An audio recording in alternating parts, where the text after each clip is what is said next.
بینەرانی بەڕێز جارێکی کە سڵاوتان لێبێ لە بەغدای پایتەختی عێراقەوە لەگەڵتانین بۆ ئەنجامدانی کۆمەڵێک دیدار و هەفەیبین لەگەڵ کۆمەڵێک لە سیاسەتمەدارانی عێراق بۆ دیداری ئەمڕۆشمان هەفەیبینی ئەمڕۆشمان لەگەڵ بەڕێز دکتۆر ئەیاد عەلاوی سەرۆک وەزیرانی پێشووتری عێراق و سەرۆکی ئێتیلافی وەتەنیە کە ڕاستەوخۆ ئەم دیدارەی لەگەڵدا ئەنجام دەدەین. دکتۆر ئەیاد شکرا جەزیلن. دکتۆر زۆر سپاس بۆ پێدانی ئەم دەرفەتە و سازدانی ئەم چاوپێکەوتنە.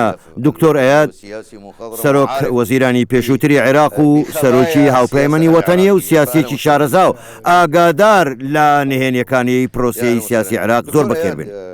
دکتۆر ئەیاد با پرسیارێکی گشتی دەست پێ بکەم کە پرسیاری زۆربەی خەڵک و ڕۆژنامە نووسانیشە بۆ لە پرۆسەی هەڵبژاردن کشانەوە. ئایا هۆکاری ئەوە بووە بڕواتان بە ئەنجامەکانی هەڵبژاردن نیە؟ نەخێر ئەنجامی هەڵبژاردنەکان نەبووە، بەڵکو شێوازی هەڵبژاردنەکانە. چونکە وەک بەڕێزە دەزانیت ڕنگدانەوەی کەشێکی باش نییە بۆ ئەنجامدانی هەڵبژاردن. یەکەم چەکی لە یاسا دەرچوو هەیە، گروپی چەکداری هەن، پارەی سیاسی ڕۆڵی گەورە دەگێڕێت، هەروەها گەندەڵێکی زۆر هەیە لە دۆخی هەڵبژاردن و دۆخی ژینگەیی عێراق. کێشەی زۆری دیکەش هەن وەک هەژمۆنی بیانی لە ناوخۆی عێراق، بە تایبەت هەندێک وڵاتی دراوسێ، دەست تێوەردانی ئێران و تورکیا و وڵاتانی دیکەش. بۆیە لەم دۆخەدا گونجاو نییە هەڵبژاردنێکی پاک ئێمە داوامان کرد. هەڵبژاردنێک بێت ڕێژەیەک لە بێگەردی تێدا بێت، بۆ ئێمە پەنا ببینە بەر زیاد لە 80 بازنەی هەڵبژاردن. 83 بازنە بۆ ئەمە بکرێت چی بووە؟ بۆ عێراق هەموو یەک بازنە دەبێت، لانەیە کوڕ ڕێژەی بەرز بێتەوە. مافی خۆتە وەک لە سلێمانی بتەوێت دەنگ بێنیت لە بەغداش پێویستە بە هەمان شێوە، بۆ ئەمە ناکرێت. دواتر خۆیمە بەرپرسیارین لە بێبەشبوونی هاوڵاتیان لە دەنگدانیان. ئێستا 8 بۆ 9 ملیۆن عێراقی لە دەرێ وڵات دەژین. ئەمە جگە لە ئاوارە و پەنابەران بۆ 11 ملیۆن کەس لە مافی دەنگدان بێبەش دەکرێت. چۆن ئەمە دەبێت؟ دواتر چەکی لە یاسا دەرچوو هەیە، لە خۆپیشاندانەکان خەڵکێکی زۆریان کوشت و کەس ئاوڕێ لەندانە و کەسی چارەسەری کێشەکانی بۆ نەکردن. دێنە دەرەوە دەڵێن نیشتیمانمان دەوێت، نیشتیمانێک لەسەر بنچینەی دادپەروەری و یەکسانی. بۆیە لە ژینگەیەکی لەم شێوەیە هەڵبژاردنێکی خاوێن نابێت. بۆیە من پێشنیارەکەم ڕوون بوو. یەکەم کۆنگرێکی نیشتیمانی عێراقی بە بەشداری ئەو لانانەی لە پرۆسەی سیاسیدا بەشدار بوون، نەوەک ئەو هێزانەی دواتر بە پشتیوانی وڵاتانی بیانی دروست بوون، واتە یەکێتی نیشتیمانی کوردستان و پارتی دیموکراتی کوردستان. هێزەکانی دیکە ڕۆڵیان بینیوە کۆنگرە ببەسترێت و نەخشە ڕێگایەک دامرێت. بەبێ ئەمە ئەنجامدانی هەڵبژاردن هیچ پاکی تێدا دەبێت، زیاتر نابێت لە 65 بۆ لە 170 180 یان 100ەوەمان ناوێت. ئەم کۆنگرێت دەبێت سەرکەوتوو بێت و ئامانجەکانی بەدی بێت و بەڵگەنامەیەکی چاکسازی بنووسێت کە بۆ هەڵبژاردن پشتی پێبەسترێت. بەڵام هیچ گرنگیان پێ نەدا، تەنیا برایانی کوڕ نەبێت کە کاریگەری تەواویان نییە. بۆیە گوتمان هەڵبژاردنێک بێت دەموچاوەکان بگۆڕێت، ئەنجامی ڕوون هەبێت و بوار بدرێت، هێز هەیە جارێکی دیکە دەربکێتەوە و بێتەوە ناو گۆڕەپانەکەەوە کە تۆمەتبار کراوە. ئەمە چۆن دەبێت؟ ئەمە نابێت. بڕێیەک دکتۆر ینی خلينا نقول الكتل الكبيرة.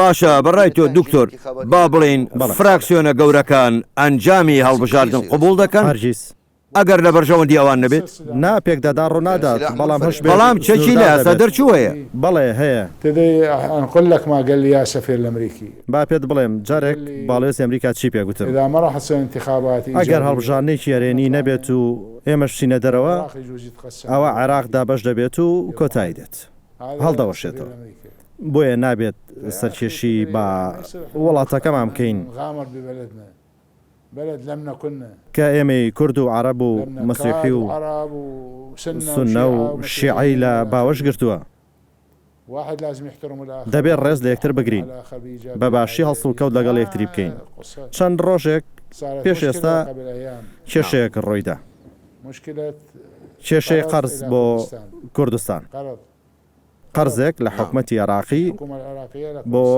کوردستان خۆ من ئێستا لە دەسەڵات نیم بەڵام من چارەسەرم کرد وام کرد حکومەت بە بڕیاری ئەنجومەنی وەزیرانی قەرز بدات دەتوانێت لە برامان مەسعودیان ئەوانی دیکە بپرسیت کاک مەسعود تەلەفۆنی بۆ کردم و سپاسی کردم گوتم سپاسی ناوێ خۆ کورد لە وڵاتێکی دیکە نین ئێوە بەشێکن لە ئێمە و ئێمەش بەشێکین لێەوە بۆیە من لەو بڕواایەدام ئەنجامەکانی هەڵبژاردن ڕنگدانەوەی خراپی لەسەر دۆخی سیاسی عێراق دەبێت باشە دکتۆر ئەمەوێ بە ڕاشکاوی وەڵامی ئەم پرسیارم بدەیتەوە ئایا تۆ گەشتبینی بە داهاتووی عێراقیان ڕەشبین والله أنا متفائل تدري ليش؟ من گەشتبینم دەزانی بۆ لەبەر چەند هۆکارێکی گرنگ چونکە کاردانەوەی ناوچە زۆرینە شیعەکان ڕوونە مەبەستم لە خۆپیشاندانەکانی تشرینە ئەمە یەکەم دووەم من تا ئێستا متمانەی تەواوم بە هەندێک کەس هەیە بإخوان أعزاء منهم في مقدمتهم مسعود البرزاني لە سەر و هەموویانەوە مەسعود بارزانی و حەزبەکەی پارتی دیموکراتی کوردستان ئەوان نانەوێت عێراق کۆتایی بێت و نانەوێت عێراق وێران بکەن بە پێچەوانەوە دەیانەوێت پارێزگاری لە عێراق بکەن بەڵام لە هەمان کاتە دەیانەوێت مافەکانی خۆیان بەدەست بێنن ئەمە چی تێدایە بۆیە ئەمەیە کەوام لێ دەکات گەشتبین بم دواتر ئەمریکا بکشێتەوە هەندێک دەیانەوێت وەک ئەفغانستان کێشە بۆ عێراق بنێنەوە کەواتە بەڕای تۆ ئەمریکا لە عێراق ناکشێتەوە چونکە ئەگەر بکشێتەوە کارەسات دروست دەدات كارثة كبيرة بەڵێ کارەساتی گەورە ڕوو دەدات چونکە عێراق لەو ئاستەدا نییە بەرپەرچی هێرشەکانی داعش و قاعیدە و چەکی لە ئاستا دەرچوو بداتەوە ناتوانێت ئەمە بکات کێشەی گەورە لە عێراق سەر هەڵدەدات و چارەسەرکردنیان ئاستەم دەبێت سەرەتای دەبێت و کۆتایی نابێت بەتایبەت کە ئێستا چەکی لە ئاستا دەرچوو هەیە چەک لە لای هەمووان هەیە هەمووشیان دەستیان گرتووە بە هەڵوێستەکانیان باشە دکتۆر لەبارەی پەیوەندیتان بە سەرۆک بارزانی ماوە سەردانی دەکەن لەگەڵ سەرۆک بەرزانی ئایا جۆرێک لە نزیکی لە بیر و بۆچوونەکانتان هەیە لەبارەی داهاتووی عێراق مستقبل العراق وحكم في العراق جدا جدا تقارب كبير جدا چۆن ینی زۆر نزیکی زۆرمان هەیە أنا طبعا أنا أعز وأقرب صديق لي من السياسيين العراقيين هو الأخ مسعود نزیکترین هاوڕێی سیاسیم برام کاک مەسعودە ئەوی شەروەها حەز دەکات من نزیکم لێ و نزیکین لە یەکتر لە ڕووی بیری سیاسیمان من ڕاشکاوم لەگەڵیدا ئەم لاو ئەولام نییە نەوەک شتێک بڵێم بەدڵی بێت بەڵام خۆم دژی بم يعني مثلا أعطيك مثال با نمونەیەکت بۆ باس بکەم بە مەسعود بارزانیم گوت کێشەی ترى لن تحل مسألة کێشەی مادەی 140 چارەسەر بەم شێوەیە و لە ڕێگەی فەرمانبەرانەوە چارەسەر نابێت گوتم ئەگەر کۆمەڵێک ئاخەڵمەند ئەمە چارەسەر نەکەن بۆ ئەنجومەنی نوێنەرانی بەرز نەکەنەوە ئەوە کێشەی مادەی 140 چارەسەر نابێت پێشتر کە بە منیان گوت چارەسەری ئەمە بکەم کۆمەڵی کەسی ئاخەڵمەندم دانان حەمین مەجید موسام بە سەرۆکی لیژنە دانا ئەو کات مادە 85 بوو پێی گوتم حەق بە تۆ بوو گوتم ئەمە ئیشی فەرمانبەریان بریکاری وەزیر تەنانەت وەزیریش نییە ئەمە کاری سیاسی و کەسانی ئاخەڵمەندی دادپەروەرن پێی گوتم بەخوا ڕاست دواتر ناوەکارمان دیاریکردن و دامانە عادل عەبدولمەهدی ئەو نەیتوانی بیکات بۆیە نزیک بوونەوە لە نێوان من و کاک مەسعود هەیە. کاتێک ڕێفراندۆمی کرد سەردانم کرد و پێم گوت باوکی مەسرور ئێستا کاتی نییە. گوتی ئەیە تازە ناتوانم پاشەکشە بکەم. گوتم من ناڵم پاشگەز بەوە، بەڵام ئەنجامی ڕێفراندۆم ڕامەگەێنە باوەک ئەزمونێک بێت. طيب دكتور انتم انسحبتوا من العمليه الانتخابيه. ئێوە وەک فراکسیۆن لە پراسەی هەڵبژاردن کشانەوە؟ نا من وەک کەس کشامەوە. لا أنا سحبت شخصيا. بس انت هەر تۆت بەتەنها چونکە کچەکەت خۆی کاندید کردووە. نانا کۆمەڵێکن هەرەو نییە. لە ڕاستیدا من بۆیە کشامەوە ناتوانم درۆ لەگەڵ خۆم و گەلی عراق بکەم. من ئەنجۆ هەڵبژاردەم ناچێت ئاخڵەوە، بۆیە کشامەوە. بۆ تەنیەم گوت ئێوە قوربانیتان بە خۆتان دا و هەندێکتان شەید بوون، بۆیە بژاردە بەدەست ئێوەیە. دەتانەوێت بەردەوام بن بەردەوام بن، دەتانێت واز بێن. من ناچمە هەڵبژاردنێکی لەم جۆرە. کەواتە وەک دکتۆر ئاەت عەلاوی کشایتەوە. بەڵێ جا با باسی کچەکەمش بۆ بکەم. کچەکەم عێراقی زۆر خۆش دەوێت، بەتایبەت کوردستان. تحب العراق بشكل فظيع وخاصة تحب كردستان. ئەو لە لەندەن لەدایک بووە، زانکۆی لەوێ تاو کردووە، هاوڕێکانی کوردن. پێم گوت کچم نابێت خۆت کاندید بکەی، ئەمە خواردنی تۆ و جلی تۆ نییە. تۆ لە 14 ساڵیەوە باسی بوویت و کاری سیاسیت کردووە. بۆ من کە عێراقیم خۆش دەوێت کار ناکەم. هێچی بکەم خۆ بە هێز نایوەستێنم. لەو بڕوادام ئەم هەڵبژاردنە کارەساتی لێ دەکەوێتەوە. هیوادارم هەڵا بم، بەڵام وەک ئەوەی ئێستا دەیبینم نیشانەی ترسناک هەن. دواتر نەتۆیگرتوەکان دەڵێت چاودێران دێنم. بۆ کوێ ڕاوانیان دەکات؟ بۆ جڵفە سەخر یان یەسرب بۆ کوێ دەچن؟ لێرە لە بەغدا دادەنیشن، بیرە دەخۆنەوە و کاتێکی خۆش بەسەر دەبەن و دواتر واژۆ لەسەر بێگەردی هەڵبژاردن دەکەن. باشە دکتۆر، باسی سربەخۆکان بکەین. ئایا سربەخۆکان دەتوانن لا هەڵبژاردن سەر بکەون؟ للبرلمان ئەم هم نا دوو مەترسی هەن. یەکەم شتێک نییە بە ناوی سربەخۆی تەواو. وەتا کەواتە حیزبەکانی تر پشتیوانیان دەکەن. دەبێت پەیوەندیان بەم حیزب و ئەوی دیکەەوە هەبێت. ئیدی چۆن خۆیان بەرژێر دەکەن. دووەم وەک دەزانین ئەزمون هەبووە لە کەسانی سربەخۆ لە حکومەت، نەیانتوانی هیچ بکەن. جا حکومەتی عادل یانەوەی ئێستا بێت ناتوانن هیچ بکەن، چونکە بنکەی پەرلەمانتاریان لە ئەنجومەنی نوێنەران نییە. بۆیە شتێک نییە بە ناوی سربەخۆ. ئەمە کێشەکەیە. بۆیە من و کاک مەسعودیش لەگەڵەوە بووین عێراق یەک باز نەبێت، ناوەک فرە بازنەی و 83 بازنە. ئەمە دروست نییە. باشە دکتۆر، باست لە دەستێوەردانی دەرەچی کرد. دەستێوەردانی ئێران ڕوونە بە چ شێوەیەک ئێران دەستێوەردان لە پێکێنانی حکوومەتی عێراقدا دەکات؟ وەک دەزانین ئێران لە 2010 دژی ئێمە وەستایەوە. لە هەڵبژاردن بردمانەوە و سەرڕای ئەوەی لە دژمان کرا لە لێپێچینەوە و گرتن و کوشتن، بەڵام سەرکەوتین. ئەوەی لە هەڵبژاردن زۆرترین کورسی بێنێت ئەو گەورەترین فراکسیۆنە. بەڵام ئێستا بە شێوێکی دیکەیە گاڵتە بە خەڵک دەکەن. ئەمە دروست نییە. بۆیە من وای نابینم شتێکە بێت بە ناوی سربەخۆ. لەو بڕایشدا نیم هەڵبژاردن پاک بێت.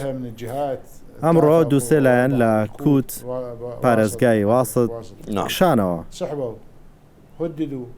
هەڕەشیان لێکرا. لەو لیستانەی تێدا خۆیان کاندید کرد بوو سربەخۆ بوون و چوو بوونە نێو ئەو لیستانەوە. ناویان ناهێنم، بەڵام وەک سربەخۆ خۆیان ناساند بوو، هەڕەشیان لێکرا بوو. کچێکیش لێرە لەم ناوچەیەمان لە کاندیدکردن دەریان کرد بە بیانووی کڕینی کارتی ساختە ئێمە چۆن دەبێت جاوە جارە لە سەرەتای هەڵبژاردن داین و نەچونێتە ناو هەڵبژاردنەوە. بە بڕوای تۆ دکتۆر دوای هەڵبژاردن خۆپیشاندان دەست پێ دەکەنەوە؟ بەڵێ بەڵێ دەبێت. ئێمە لەگەڵ خۆپیشاندەران لە پەیوەندیداین. ئێمە بەرەیەکمان پێکێنا بە ناوی بەرەی نیشتیمانی مەدەنی کەسایەتی و سندیکا و ڕێکخراوی مەدەنی و خۆپیشاندەر و سەرۆکۆزی تێدایە بەبێ ڕەچاوکردنی ئەوە سوننەیە یان شیعەیە.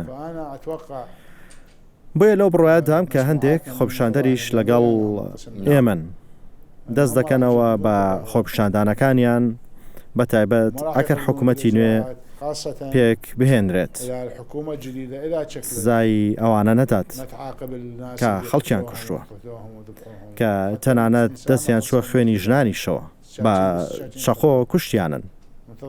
مەبەست لە خۆپیشاندەران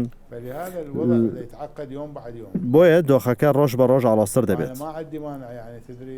من دژیەوە نی ماوەیەکی ڕاگوزەر و حکوومەتی ڕاگوزەر هەبێت خاڵ لە سەر پیتەکان دابنێت و هەڵبژاردن بکرێت. مەرجنێ ئێستا هەڵبژاردن بکرێت بەڵام ئێستا ئەمە تێپەڕی و درەنکەوت. باشە دکتۆر باوای دابنین دوای هەڵبژاردن حکوومەت پێکات. بە بڕوای تۆ دەتوانێت کۆنتترۆلی چەکی لە یاسا دەرچوو یا میلیشیاکان لە عێراق بکات؟ والميليشيات في العراق تا ئێستا هەموو ئاماژەکان بۆ دەچن ناتوان کۆنتترۆلی چەکی لە یاسا دەرچوو بکەن بە پێچانەوە ئێستا خاوەن بڕیار و هەڵوێست و هێزە. بۆیە حکوومەت چۆن دەتوانێت بە تایبەت کە کەسانی سربەخۆ لە حکوومەت بن و سەر بە حیزب و لایەنە سیاسیەکان نەبن چۆن دەتوانێت کۆنتترۆلی بکات؟ ناتوانێت ناشتوانێت چیت بڕیارێک دەرکات. باشە دکتۆر لە ماوەی ڕابردوودا حەوت جار لە ڕێگەی درۆنەوە هێرش کرایە سەر هەرێمی کوردستان. ئایا چمە بەستێک هەیە لەمە بە تایبەت فڕۆکەخانەی نێودەوڵەتی هەولێر و ئایا ئەو درۆنانە لەکوێوە هاتوون؟ بەشێک لە گروپەکانی حەشت بەڵام هەمویان نا. هادی عەمری کەسێکی بەڕێزە ئەو کارانە ناکات. حەشتی دیکە هەن تەنانەت هەندێک کۆز و وڵاتیش حەشتیان دروست کردو. بۆیە هێرشی سەر کوردستان ئاگادارکردنەوەیە. هي تنبيه انه احنا ما راح نخليكم تتمتعون وتخلون کە لێ ناگەڕین ئەمریکا لە لای خۆتان بهێڵنەوە. رسالة واضحة إلى ئەمە پەیامێکی ڕوونە بۆ کوردستان. بێگومان ئێمە ئەم شتە قبوڵ ناکەین و دژی دەوەستینەوە. ما قسەم لەگەڵ کاک مەسعود و کاک مەسرور و هەمویان کردو. باشە دکتۆر هەندێک سیاسی هەن کە خۆم قسەم لەگەڵیان کردووە دەڵێن پێویستمان بە حکوومەتێکی ناوەندی بەهێز هەیە فەرمانڕەوایەتی عێراق بکات. باشە حکوومەت بە چ شێوەیەک ئایا ئەمە پاشگەزبوونەوەیە لە دیموکراسی؟ نا پاشگەزبوونەوە نیە لە دیموکراسی بەڵکو بۆ ماوەکی ڕاگوزەرە کە ماوەکەی ساڵێک بۆ 2 ساڵ بێت نەوەک زیاتر. عێراق بەم شێوەیە ئێستا فەرمانڕەوایی ناکرێت. ئێوە لە کوردستان توانیتیان دیموکراسی بچەسبێنن تازە لای ئێمە دەستی پێکردو. من ئەو کات وەک چاودێر چوومە کوردستان لە کاتی هەڵبژاردن. کوردستان باجی دیموکراسی داوە و لە دۆخی سیاسی کۆمەڵایەتی و ئابووری باجی گەورە. بەڵام بۆ عێراق لە کاتیشی نەگونجاو بوو ململانەی نێوان ئەمریکا و ئێران هەبوو داعش و کردەوە تێرۆریستیەکان. ئەمانە هەمووی بوونە هۆکاری هەڵوێست و دۆخێکی نوێ.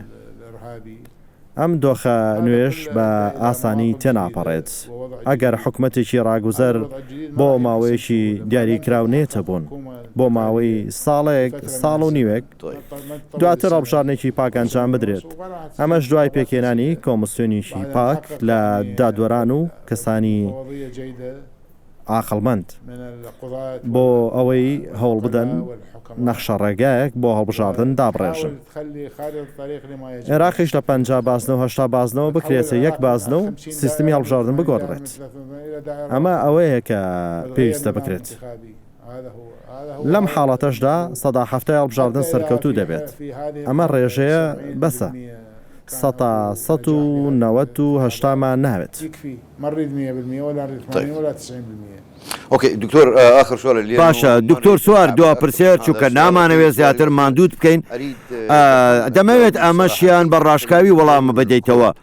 چۆن ڕۆلی کورد لە حکوومەتەکانی ڕابردوو هەڵدەسەنگێنن لە ساڵی 2023 بەدواوە چونکە کورد هەز دەکات ڕۆژ بە ڕۆژ ڕۆلی کەم دەبێتەوە. تقل ما هو تعليقكم على هذا؟ لا والله انا ما اعتقد يقل. نا منەوە ڕایم نییە. أعتقد إنه دۆخی حکوومەتەکان گۆڕانکاری بەسەرتا هاتووە. حکوومەت لە حکوومەتی پێش خۆی لاوااستر بووە. حكومة تجي اليوم ئەو حکوومەتی ئێستا دێت لەوەی دوێنێ لاوااسترە. نعم فلهذا بۆیە وەزیرە کوردەکانیش بە هۆی لاوازی ئیدارەدانەوە ضعفوا نتيجة لاواز ضعف دەرکەوتن. الإدارة، ضعف الحكومة بەڵام هەڵبژاردننی باشی هەبووە لە دیاریکردنی کەسەکان. يعني برهم خوش بە نمونە بەرهەم پیاوێکی باشە فواد حسێن وەزیری دەرەوە کەسێکی سەرکەوتووە بەڵام دۆخەکە ڕێگەیان پێ نادات. دۆخی گشتی دەوروبەری عێراق و حکوومەت ڕێگەیان پێ نادا. جارێ قسەم لەگەڵ کاک مەسعود کرد گوتی وەزیری دارایی ڕێگری دەکات. وەزیری دارایی ئامۆزامە. پێم گوت بابەتەکە چییە؟ چی لە دژی کورد هەیە؟ گوتی ئەوان لیژنەی دارایی لە دژم دەجوڵێنن. پێم دەڵێن نابێت بەڵێن بدەیت. پێم گوت باشە بڕیارێکی ئەنجومەنی وەزیرانی بۆ دەربکەن. لە ئەنجامدا لەسەرەوە ڕێکەوتین و کێشەکە چارەسەرکرا. بەڵام خۆ من بەشێکیم لە حکوومەت. بەڵام هەندێک جارە قسە لەگەڵ برایان دەکەم.